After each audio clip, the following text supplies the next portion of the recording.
When I look at social media every day, I see a lot of women empowerment quotes. With great excitement, I read further only to find out that it is yet another dance group or brunch meetup or another wine tasting tour. I do enjoy all of the above, but I always wondered if I could use social media to empower an underprivileged woman who can only dream of a better life and raise her window a little bit. Folks, this is Sahila once again with another topic that is raw, sensible, and uninhibited women empowerment. Only girls compete with one another while women empower each other. When I found such an opportunity, I grabbed it as fast as I could. My mother's caretaker is a woman named Devi Auntie who, due to her poor financial circumstances, has been living with my mother now for several years. Devi Auntie is extremely dedicated and diligent with her work, and I could not thank her enough. She once shared the sad story about her daughter who lives in a remote village in Tamil Nadu. Parvati, who is Devi Auntie's daughter, is married to an alcoholic of several years, and no amount of advice from family and doctors could change her behavior. Parvati has two kids, aged 8 and 10 years, who were sometimes sent off in the middle of the night to look for their alcoholic father, only to find him lying on the streets unconscious. This happened several times in the past years, which led to disappointments and heartache within their family, eventually causing Devi Auntie to get so distressed that she had to vent it out to me. I realized this must be causing her and Parvati's family significant grief, and I decided to give my highest priority to help them. I recall meeting Parvati almost 30 years ago once when we were little kids, and with that image of her in my mind, I reached out to her and called her, slowly beginning to talk to her as a well-wisher. She referred to me as Akka, which means sister, in a fond manner. I called her every day for 2 weeks when I was driving to work and talked to her for almost half an hour, just listening to her daily routines, her financial troubles, her kids' tantrums, and so on. We exchanged few pictures on WhatsApp, and very soon we became good friends. I did this to gain trust from her so she doesn't feel like I was prying upon her private life.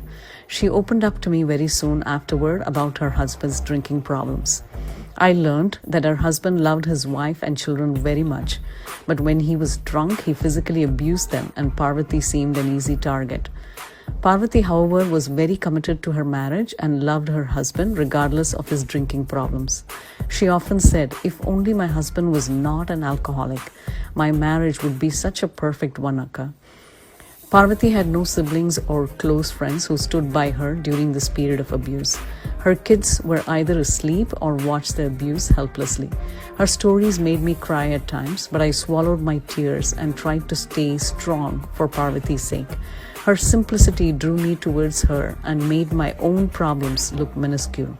I started to coach her slowly to become more independent and shared simple pictures and stories online supporting her cause.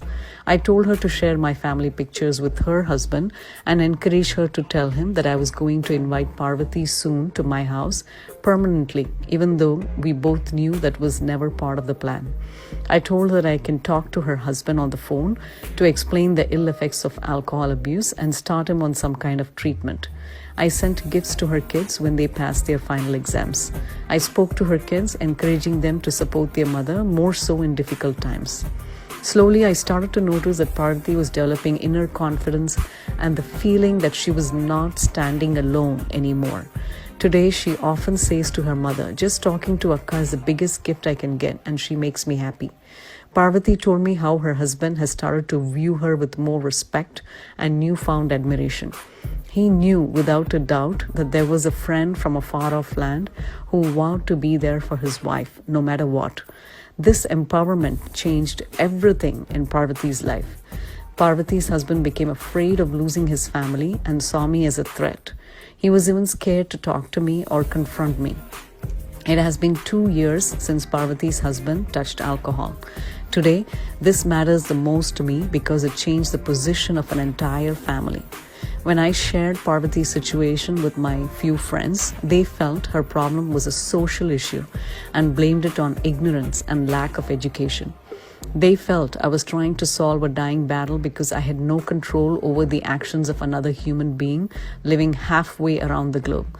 But what they didn't realize was that social media and technology has made our world look smaller, and when you fight to help others, the world will fight along with you. Nothing in life is more liberating than fighting for a cause larger than yourself. Women empowerment is not about money. It's about feeling the pain for others and caring enough about their needs to help. Changing Parvati's life has given me the hope that I can do more. This is Sahila, dedicated to technology and social media for helping me fight my cause. If you like this video, please share it with your friends and family, especially other women like Parvati. I'm always looking for your suggestions and comments. Until we meet next time, this is Sahila signing off. Bye.